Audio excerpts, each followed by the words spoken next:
பரசுராம பரசுராம ஜமதக்னி ராமா பரசுராமா பரசுராமா ரேணுகா ராமா. எல்லாம் வல்ல மூகாம்பிகையினுடைய அருளோடு இன்றைய சிந்தனைகள்.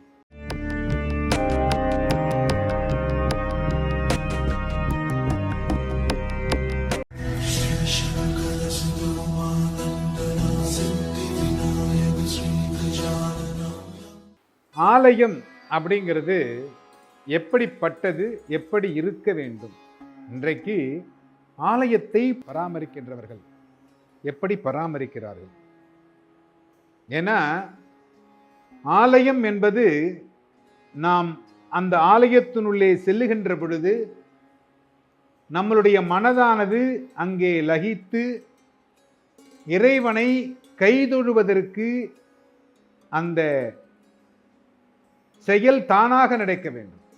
அதாவது வள்ளுவன் சொல்லுவான், உடுக்கை இழந்தவன் கை போலே அங்கே இடுக்கன் களைவதாம் நட்பு அப்படின்னு நட்பை பத்தி சொல்லுவார்.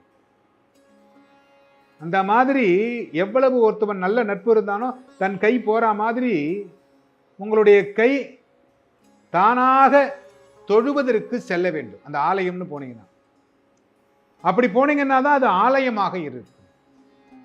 ஏன் அப்படின்னா, இன்றைக்கு வண்ண விளக்குகள், கண்ணை கூசுகின்ற அளவுக்கு வண்ண விளக்குகள், அந்த வண்ண விளக்குகள் பயன்படுத்துவதனால் நம்முடைய ஐ பவர் அது சுவாமி கிட்டே போக மாட்டேங்குது. ஒரு காலத்துல தீபம், அந்த தீப ஒளியிலே நாம் இறைவனை பார்த்தோம்.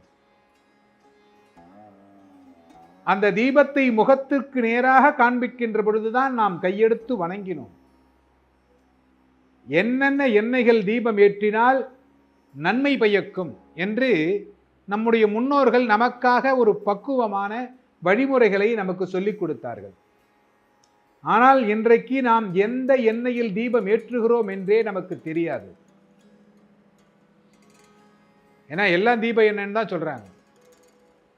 விளக்கெண்ணெய் அப்படிங்கிறது தீபம் ஏற்றுகின்ற எண்ணெய், விளக்கு எண்ணெய்னே பேர். அது இலுப்ப எண்ணெய் அப்படிங்கிறது நெய்க்கு சமமானது. இலுப்ப எண்ணெய் தீபம் ஏற்றுறாங்க, நெய்யில தீபம் ஏற்றினாங்க. 5 வகையான எண்ணெய்களை கொண்டு தீபம் ஏற்றினார்கள். ஒரு சில ஆலயங்களில் தேங்காய் எண்ணெயை வைத்து தீபம் ஏற்றினார்கள். ஏன் அப்படின்னா, அந்தந்த எண்ணெய்க்கும் பலன்கள் உண்டு. ஆனா இன்னைக்கு என்ன பண்றோம் அப்படின்னா, நேரா கோயிலுக்கு போறோம், அங்க 2 விளக்கு விற்கிறாங்க, அந்த விளக்கு நெய் விளக்குன்னு சொல்லி 5 ரூபாய்க்கு வாங்குறோம், கொண்டு போய் வச்சு ஏத்திடுறோம். எல்லாத்தையும் அவசர உலகமாக நாம் பார்த்து கொண்டு இருக்கிறோம். இந்த அவசர உலகமாக பார்க்கின்ற பொழுது நமக்கு பலன் அளிக்காது. அதை புரிந்து கொள்ளுங்கள். மனமுருகி நாம் இறைவனை பிரார்த்தனை செய்தால் நமக்கு எல்லாம் கிடைக்கும். இப்ப என்னால விளக்கேத்துறதுக்கு முடியலைங்க, நான் என்ன செய்யறது? 1 கிலோ விளக்கெண்ணெயை வாங்கிட்டு போய் கோயில்ல கொடுத்துருங்க. விளக்கெண்ணெயை அவங்க விளக்கு ஏத்துவாங்க. நீங்க போய் தரிசனம் பண்ணிட்டு வாங்க. நீங்க தனியா விளக்கேத்தணும் அப்படிங்கிற அவசியம் இல்லை. கோவிலில் தீபம் எரிய வேண்டும் என்றுதான் எல்லோரும் ஆசைப்பட்டார்கள். அந்த தீபத்தை அணையாமல் பார்த்து கொள்வதே நம்முடைய கடமை. நாம் தனியாக ஒரு தீபம் ஏற்ற வேண்டும் அப்படிங்கிறது கிடையாது. ஏன்னா பூஜை முறைகள் அப்படிங்கிற பொழுது, நான் போன உடனே எனக்கு தீபாராதனை பண்ணணும், எனக்கு அலங்காரம் பண்ணணும், எனக்கு ஆசீர்வாதம் பண்ணணும், எனக்கு மாலை எடுத்து கழுத்துல போகணும் அப்படின்லாம் எதிர்பார்க்காதீர்கள். இறைவனை இறைவனாக பாருங்கள். அப்படி பார்த்தால் நீங்களும் உங்களுடைய குடும்பமும் சுபிட்சமாக இருக்கும்.